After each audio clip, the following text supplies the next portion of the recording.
નમસ્કાર બાળ મિત્રો, બાલસભાના નવા એપિસોડ માટે રેડી? તો ચાલો આજની નવી વાર્તા. એક નાનકડું રાજ્ય. રાજા તો ખૂબ ભલા, સારો વ્યવહાર, બધાનું ધ્યાન રાખે, ગરીબોનું ધ્યાન રાખે. પણ રાજકુમાર ઓહો, જિદ્દી એટલા, તોફાની એટલા, વ્યવહારમાંય એટલું સામું બોલી દે, જરાય બરાબર નહીં. રાજાને તો એટલી ચિંતા થાય, કારણ કે આ ભવિષ્યમાં રાજા થશે તો શું થશે, આવો નવો વ્યવહાર રહેશે તો પ્રજાનું શું થશે. રાજા તો એટલા મૂંઝાયા કરે. એના પ્રધાન છે એના ધ્યાનમાં આ વાત આવી.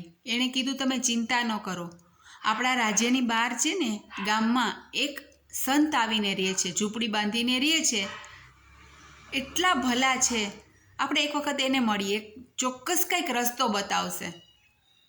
રાજા તો એમની પાસે ગયા રાજકુમારને લઈને. આખી વાત સાંભળીને સંતે એમ કીધું, મારી એક શરત છે.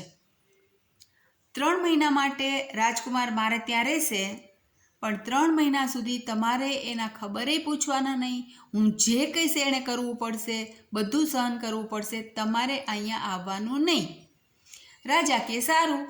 રાજકુમાર તો ત્યાં રહેવા આવી ગયા, પણ એને તો એટલા ઉધામા કર્યા, એને જરાય મજા ન આવે. ક્યાં રાજમહેલ અને ક્યાં ઝૂંપડી. 1 દિવસ થયો, 2 દિવસ થયા, હવે તો એટલા કંટાળ્યા, કારણ કે સંત શું ખાય? સંત તો બધું સાદું ભોજન, જંગલમાં જે ફળ શાકભાજી હોય એવું બધું. આને તો કાંઈ ભાવે નહીં. આવું હું નહીં ખાઉં, મારા માટે ખીર ને પૂરી બનાવો. સંત કે જે છે તે આ છે, ખાવું હોય તો આ ખાઓ, ન ખાવું હોય તો તમારી મરજી. હવે ભૂખ કેટલા દિવસ સહન થાય? 1 દિવસ, 2 દિવસ, પછી તો મોઢું કડું કરીને જે પણ હતું એ જમી લીધું. ધીમે ધીમે એને આદત પડવા માંડી. હવે તો આખો દિવસ સંત શું કરે, ધ્યાનમાં બેઠા હોય. પછી તો રાજકુમાર કંટાળાય કે લાવને હું જ શાકભાજી લઈ આવું, હું જ ફળ તોડી આવું.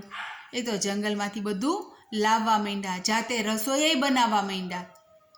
આંગણું ચોખ્ખું રાખે, ધીમે ધીમે આલા છોડ હોય એને પાણી પાય.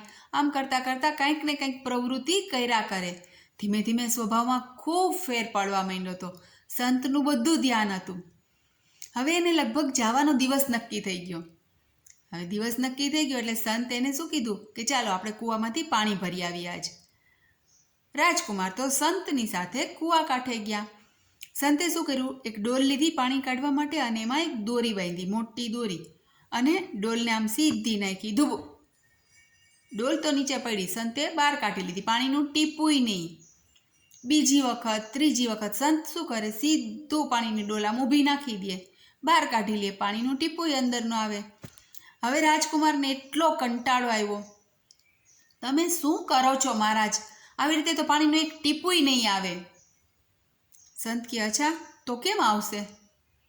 રાજકુમાર કે ઊભા રહ્યો, હું તમને બતાવું. રાજકુમારે ડોલ લીધી, સેજ નમાવીને આમ નીચે નાખી અને ઉપર કાઢી કે જો આ રીતે હોય, કંઈક ખાલી હોય ને ભરવું હોય ને તો સેજ નમાવીને નખાય. સંત છે હસી પડ્યા. તો કે તમે કેમ હસો છો? તો કે બેસ બેટા, જો તે જ સમજી લીધું ને કે જો કાંઈ પણ મેળવવું હોય, કાંઈ પણ જોતું હોય તો પહેલાં શું કરવું પડે? પહેલાં નમવું પડે થોડુંક. આપણો વ્યવહાર નમ્ર બનાવવો પડે. રાજકુમાર બધું સમજી ગયા કે કાંઈ પણ વસ્તુ જોતી હોય, કાંઈ મેળવવું હોય તો પહેલાં નમવું પડે. અને મારું વર્તન તો એને શરમ આવી. એણે સંતના પગમાં પડીને કીધું, આજ પછી હું ક્યારેય ઉદ્ધત વર્તન નહીં કરું, બધાની સાથે સારો વ્યવહાર રાખીશ, બધાની સાથે નમીને વાત કરીશ. સંતે કીધું, હવે તને રાજા બનતા કોઈ નહીં રોકી શકે ને તું એક ખૂબ સારો રાજા બનીશ. રાજા તો એકદમ ખુશ થઈ ગયા પોતાના રાજકુમારમાં આટલો ફર્ક જોઈને. એણે સંતને પ્રણામ કર્યા અને રાજકુમારને પોતાના ઘરે લઈ આવ્યા. બધાએ રાજાની ને રાજકુમારની જય જયકાર કરી. મજા આવી? મજા આવી તો શું કરશું? લાઈક, શેર અને સબસ્ક્રાઈબ. અને હા, કેવા બનશું? સંતે કીધું એવા. થોડાક નમીને રહેશું, કારણ કે નમીએ તો જ આપણે ભરાઈ શકીએ, કાંઈક મેળવી શકીએ. બરાબર? બધુંય કરશું. પણ આપણી મેઇન વાત ક્યારેય નહીં ભૂલીએ. પપ્પા મમ્મીનું માનશું. Bye bye, take care.